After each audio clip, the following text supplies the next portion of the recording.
السلام عليكم حبيباتي، كي راكم؟ راكم الله، عيدكم مبروك، كل عام وانتم بألف خير. ان شاء الله يا ربي تعيدوا كامل بالصحة والهنا، كامل الأمة المسلمة. لكم عيدكم مبارك.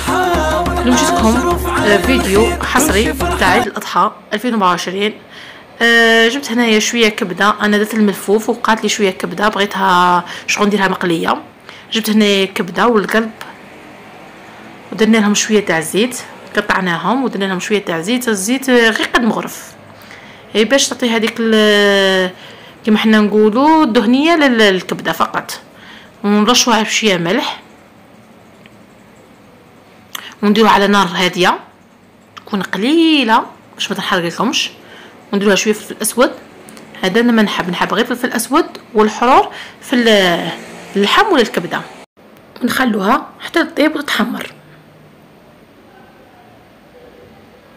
على نار هاديه.